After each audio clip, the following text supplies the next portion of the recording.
وہ سرد لہجے میں بولا۔ وہ دونوں ساکت ہو گئے۔ مارنے والے اور مار کھانے والی دونوں کے لیے ہی یہ بات بالکل اچانک تھی۔ میں نے کہا طلاق دو۔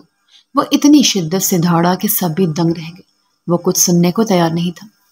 اسے ابھی ابھی فیصلہ چاہیے تھا۔ وہ جو کچھ اپنی آنکھوں کے سامنے ہوتا دیکھ چکا تھا، اس پر اب اس کا باپ بھی روکتا تو وہ نہ رکتا۔ رک جاؤ خان رباز، کیا ہوا ہے؟ معاملہ بتاؤ۔ ہمارے ہاں ایسے طلاقیں نہیں ہوا کرتی۔ وہ یقیناً حویلی کا کوئی بڑا تھا جس نے معاملہ سنبھالنا چاہا، مگر خان رباز کسی کو نہیں جانتا تھا۔ اس وقت وہ جاننا چاہتا بھی نہیں تھا۔ وہ پتھر بنا کھڑا تھا۔ میرے اصول الگ ہیں۔ مجھے عورت کی یہ موت پسند نہیں جس میں اسے بے موت مارا جائے۔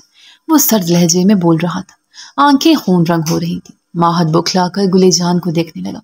چہرے پر خان رباز کے بھاری ہاتھ سے مارے گئے تھپڑ اور گھونسے کے نشانات بن چکے تھے۔ بیٹا، میاں بیوی میں ایسے معاملات ہوتے رہتے ہیں۔ ہم بیٹھ کر ٹھنڈے دماغ سے معاملہ سلجھا لیتے ہیں۔ ماہد خان، یہ کیا حرکت کی تھی؟ معافی مانگو ایکان سے۔ گلی جان نے نرمی سے رباز کو سمجھانا چاہا اور ماہد کو خفگی سے دیکھا۔ ماہد گردن اکڑائے کھڑا رہا۔ رباز بے ساختہ ایکان کو دیکھنے لگا جو بالکل زرد پڑتی اسی کو دیکھ رہی تھی۔ رباز کو لگا وہ التجا کر رہی ہیں آزادی کی، اسے زندان سے رہائی کی۔ وہ ساکت سا کھڑا تھا۔ ایکان کی حالت اتنی خراب تھی کہ رباز کے دیکھتے دیکھتے ہی زمین پر گرتی ہوش و حواس سے بیگانہ ہو گئی۔ ایکان، ایکان!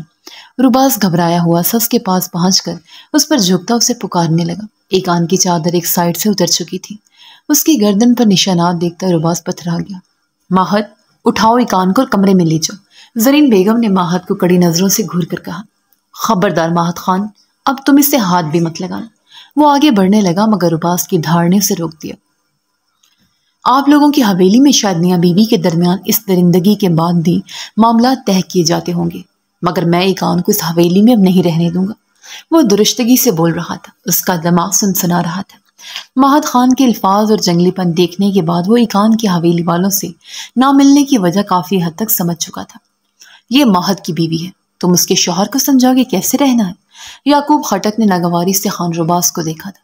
اس کا لب و لہجہ اور تحکم بھرا انداز انہیں برا لگ رہا تھا۔ رباز کسی کی بھی پرواہ کیے بنا ایکان کو سنبھال کر خود میں چھپا گیا۔ ایکان کی حالت پر اس کا دل کرلا رہا تھا۔ ان کی حویلی میں بیٹیوں کو ایسے تو کبھی نہیں رکھا گیا تھا۔ ماہد کا رباز کی اس حرکت پر پارا ہائی ہو رہا تھا۔ تم میری بیوی سے دور ہوگے یا میں خود کروں؟ وہ دانت کچکچا کر بھڑک کر بولا۔ تم طلاق دو گے یا مجھے اس کے لیے تمہیں عدالتوں میں گھسیٹنا پڑے گا؟ یاد رہے، عدالت تک لے گیا تو تمہارے ہر ایک عمل پر سوال ہوگا۔ ایسا نہ ہو خٹک حویلی کی عزت پر بات بن جائے۔ رباز سرد لہجے میں بول رہا تھا۔ وہ اکیلا خٹک حویلی کے سب لوگوں کے درمیان بیٹھا سب کو دھمکا رہا تھا۔ یعقوب خٹک کو ماننا پڑا کہ وہ خانزادہ حدیر کا ہی بیٹا ہے، اسی سردار کا بیٹا جو علاقے کے کسی عام سے گھر میں بھی بیٹیوں سے ہوئی ناانصافی پر بھڑک اٹھتا تھا۔ خان اوراد حویلی میں داخل ہوا تو ملازمہ چہرے پر چھپاتی ادھر ادھر ہو گئی۔ وہ اپنے سامنے لاپرواہی سے کسی ملازمہ کو گھومتا ہوا برداشت نہیں کرتا تھا۔ زنان خانے میں اس کی آمد سے پہلے ہی اس کا روب نظر آ جاتا۔ لاپرواہی سے سیڑھیاں اترتے حمالہ کی نظر اوراد پر پڑی تو آدھی سیڑھیوں پر ہی رک گئی۔ بوکھلا کر پلٹتی الٹ کھڑائی اور دھڑام سے آخری سیڑھی پر منہ کے بل جا گری۔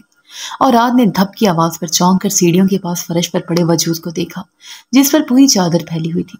اسے سہارا دے کر اٹھانے کی بجائے وہ بے نیازی سے آگے بڑھ گیا تھا۔ اوراد لالا، السلام علیکم۔ حمالہ منہ ماتھا رگڑتی چادر اچھے سے لپیٹ کر حواس باختگی میں اسے پکار کر رک گئی۔ اوراد کے قدم اس آواز پر بے ساختہ تھم گئے تھے۔ وعلیکم السلام۔ کیا تمہیں سیڑھیوں سے اترنے کا طریقہ نہیں آتا جو گر کے نیچے پہنچتی ہو؟ پلٹ کر اسے دیکھتے اوراد کے لہجے میں بے اختیار نرمی سے مٹائی تھی۔ چہرے پر سنجیدگی تھی مگر لفظ مسکراتے ہوئے تھے۔ جی؟ حمالہ ہونک سے اسے دیکھنے لگی۔ وہ ایک نظر اس پر ڈالتا پھر سے پلٹ گیا۔ لالا، میں آئندہ بالکل ایسی ویسی حرکت نہیں کروں گی۔ آپ خانے مورے کو کچھ مت بتائیے گا پلیز۔ حمالہ نے ماتھے پر بنے گھومڑ کو سہلاتے ہوئے جلدی سے معذرت کی۔ خان اوراد کو اس واقعے کے 3 دن بعد حویلی میں آ جانا حمالہ کو ڈرا گیا تھا۔ اوراد ایک بار پھر رکتا گہرا سانس بھر کر اس کی طرف بڑھا۔ میں قسم کھاتی ہوں آئندہ ٹیچر، ٹیوٹر، اپنے یا غیر کسی بھی مرد کے لیے آنسو نہیں بہاؤں گی، بلکہ ناول میں بھی کوئی غیر مرد مر گیا تو نہیں روں گی۔ اسے اپنی طرف بڑھتا دیکھ کر وہ گھبرائی ہوئی سے اسے یقین دلا رہی تھی، ایسا یقین کہ اوراد کو اپنی مسکراہٹ چھپانی پڑی۔ اچھی بات ہے، ڈونٹ وری، خانے مورے سے آج تمہاری بات نہیں کروں گا۔ وہ سنجیدگی سے بولتا آج پر زور دیتے ہوئے اس پر احسان کر رہا تھا۔ وہ دوپٹے کو چہرے کے گرد ٹائٹ کر کے لپیٹے اچھی بچی بنی ہوئی تھی۔ اس کی بات پر سر ہلانے لگی، ماتھے پر لگی چوٹ کے ساتھ ساتھ اب ایک سائڈ کی پسلیاں بھی درد کر رہی تھیں۔ اس کا منہ اتر گیا اور رات نے اس کے ماتھے پر بنا نشان دیکھا. کچھ لگا لینا ماتھے پر. وہ ایک نظر اس کی معصوم صورت کو دیکھتا نرمی سے بولا اور تیزی سے قدم بڑھاتا وہاں سے چلا گیا. جانے آج وہ کیسے اتنا بولا تھا. کسی کو سنا تھا وہ بھی رک کر توجہ سے. اسے اپنی ہی تبدیلی عجیب لگ رہی تھی. ابھی تو سب عجیب لگ رہا تھا. ابھی عادت نہیں ہو رہی تھی. جب عادت ہو جائے تو وہی بات خطرناک ہوتی ہے. حمالہ اس کے جاتے رونی صورت لیے سیدھی مرحا بیگم کے پاس پہنچی. مرحا اس کے ماتھے پر اتنا بڑا نشان دے کر بکھلا گئی. یہ کیا ہوا حمالہ؟ کھینچ کر اسے اپنے سامنے کرتی اس کے ماتھے کا معائنہ کرنے لگی. گر گئی تھی سیڑھیوں پر. بہت اوپر سے فرش تک پہنچی ہوں. سر میں درد ہو رہا ہے. کمر میں بھی. یہاں بھی درد ہو رہا ہے. وہ رونی صورت بنا کر بولتے اپنی سائڈ پر ہاتھ رکھ کر بولی. مرحا نے اسے مرہم لگایا اور اسے لٹا کر اس کے لیے دودھ لینے چلی گئی. وہ سیریس مریضہ بنی بیڈ پر لیٹی اچھی خاصی بیمار ہو رہی تھی. جب علیحا اس کو ڈھونڈتی وہاں پہنچ گئی. چلو میڈم، بابا کا حکم ہے کہ ہم دونوں عیسیٰ چاچو کے پاس شفٹ ہو رہی ہیں. اپنی پیکنگ کر لو اور رات لالا لے جائیں گے ہم. علیحا اسے اطلاع دے کر اسی تیزی سے واپس پلٹ گئی. ہیں تو اب ہم شہر میں رہیں گی؟ یا اللہ، میں نے خام خان جن لالا سے اتنی لمبی معذرت کی. ہمارا سارے درد بھلائے جھٹکے سے اٹھ بیٹھی. اسے پہلا صدمہ خام خان خانورات سے معافی مانگنے کا لگا تھا. مرحا اس کے لیے دودھ بنا کر لائیں تو مریضہ غائب تھی. وہ گہرا سانس بھر کر رہ گئی. ڈرامے باز تھی. چھوٹی چھوٹی چوٹ پر نہایت درد کا شور مچائے رکھتی تھی. ہاں، اگر کوئی ضروری کام پڑ جائے تو پھر وہ ٹھیک ہو جاتی تھی. بیبی کا یہاں سے چیک اپ کرواتے رہنا پڑے گا. کچھ احتیاط ہیں جو ان کو کرنا ہوگی. کیا فیملی لینے آئی پیشنٹ کو؟ ابراہیم نے پیشہ ورانہ انداز سے ڈاکٹر الوینا کو سمجھاتے ہوئے سوال کیا. آپ نے منع کیا تھا تو ہم نے کال نہیں کی. ڈاکٹر الوینا کے بتانے پر وہ چونک گیا. او ہاں، میں ملنا چاہتا تھا گارڈین سے. آپ کریں کال. میں بھی یہی ہوں، مل لوں گا. اس کی ہدایت پر ڈاکٹر الوینا نے نرس سے پیشنٹ کی انفو منگوا کر اس میں سے اس کے بھائی کا نمبر نکالا. وہ کال ملا کر موبائل کان سے لگا گئی. ابراہیم مصروف سے اپنے کسی پیشنٹ کی رپورٹ دیکھنے لگا. ڈاکٹر ابراہیم، وہ تو کال بھی نہیں اٹھا رہے. ڈاکٹر الوینا نے 2-3 مرتبہ ٹرائی کی مگر ناکامی ہے. اٹس اوکے، جب کانٹیکٹ ہو تو بتائیے گا.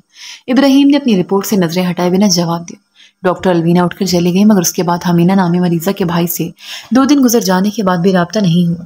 ابراہیم اپنی مصروفیات میں بھول گیا اور ہاسپٹل میں مزید پیشنٹ آنے کی وجہ سے بیڈ حمینہ سے خالی کروا لیا. وہ اپنی نومولود بیٹی کو لیے باہر کوریڈور کے بینچ پر بے جان سے بیٹھی تھی. ابراہیم وہاں سے گزرا تو بے ساختہ ابراہیم کو پکارتی اٹھ کر اس کے پاس پہنچی. وہ چونک گیا. ڈاکٹر صاحب، پلیز میرے بھائی سے بات کریں. انہیں بتائیں کہ میں فارغ ہو گئی ہوں. مجھے گھر لے جائیں، اب یہاں میرے پاس جگہ نہیں ہے. وہ روتے ہوئے ابراہیم سے منتیں کرنے لگی. اس کا وجود پتے کی مانند لرز رہا تھا. بچی کو سینے سے لپٹائے وہ کمسن لڑکی جانے کیسے اس حال کو پہنچی تھی. اوکے، ریلیکس، میں بات کرتا ہوں. آپ آئیں میرے ساتھ. وہ اسے تسلی دیتا سانس سے گزرتی نرس کے ہاتھ ڈاکٹر الوینا کو پیغام بھیج کر اپنے آفس کی طرف بڑھا. حمینہ اس کے پیچھے چل رہی تھی. یہاں بیٹھے، میں پتہ کرتا ہوں. اسے ایک طرف ایزی چیئر پر بٹھا کر اس نے نرمی سے کہا. ڈاکٹر الوینا آئی تو ابراہیم کے ساتھ حمینہ کو دیکھ کر چونک گئی. اوہ، تم یہاں؟ ڈاکٹر ابراہیم، اس کا بھائی تو نہایت عجیب انسان ہے. پہلے ہماری کالز اٹینڈ نہیں کی اور جب ہم نے مسلسل ٹرائی کیا تو نمبر بند کر لی. ڈاکٹر الوینا بتا رہی تھی. حمینہ کا دل ڈوب گیا. قطع تعلقی کا اشارہ مل گیا تھا. ابراہیم نے لب بھینچ لی. Okay, I will manage. ابراہیم نے سنجیدگی سے ڈاکٹر الوینا سے کہا اور اسے بھیج دیا. پرسوچ نظروں سے حمینہ کو دیکھتا گہرا سانس بھر گیا. اپنے گھر کا ایڈریس تو یاد ہوگا. اس کے سوال پر وہ سر ہلا گئے. اسے دیکھ کر لگ رہا تھا جیسے ابھی یہیں بیٹھے بیٹھے زندگی ہارتی. اوکے، یہاں آرام کریں، میں فری ہو کر آپ کو آپ کے گھر لے جاؤں گا. وہ اسے پردے کے پیچھے موجود سنگل بیڈ کی طرف اشارہ کر کے بولا اور خود آفس سے باہر نکل گیا. پیچھے وہ بیٹی کو سینے سے لگا اسے چیئر پر بیٹھی رہ گئی. اس پر زندگی پہلے تو کبھی تنگ نہیں تھی. وہ خوشحال تھی، لاڈلی بیٹی تھی. اور پھر اس کے ساتھ اکیڈمی میں وہ حادثہ ہو گیا. اس کے بعد اس نے سب محبت کرنے والوں کو بدلتے دیکھا تھا. وہ بے قصور تھی پھر بھی مجرم بنائی گئی تھی. اس کا جرم بس اتنا تھا کہ اس نے یہ بچہ مارنے نہیں دیا تھا. وہ چھوٹی تھی پھر بھی پورے گھر کے سامنے ڈٹ گئی تھی. اس نے موت سے لڑ کر اس بچی کو پیدا کیا تھا مگر نہ اب وہ خود زندگی محسوس کر رہی تھی، نہ اس بچی کی صحت ٹھیک تھی اور نہ ہی اس کے پاس گھر اور گھر والے رہے تھے. وہ وہیں بیٹھے بیٹھے جان گئی کہ اب اس کے گھر والے اس سے تعلق ختم کر چکے تھے. وہ دونوں اپنے بیگ سمیت گاڑی میں بیٹھ چکی تھی. علیحا اپنی عادت کے مطابق اس ہجرت کی رودا تفصیل سے کیف کو بتا رہی تھی. ہمارا آنکھیں بھگوئے بیٹھی تھی یوں جیسے جہاد پر جا رہی ہوں. کافی دیر بعد اوراد خانی بیگم سے اجازت لے کر آئے اور گاڑی کی بیک ونڈو پر جھک کر دیکھا تو وہ دونوں اپنے اپنے مشاغل میں مصروف تھے. وہ ڈرائیونگ سیٹ پر بیٹھتا گاڑی سٹارٹ کر گیا. پیچھے 2 گاڑیاں گارڈز کی تھیں. لالا، راستے میں جوس وغیرہ ضرور لے دینا، ہم سے یہ سفر ایسے نہیں ہوگا. علیحا نے موبائل ہینڈ بیگ میں رکھتے ہوئے آگے کو کھسک کر کہا.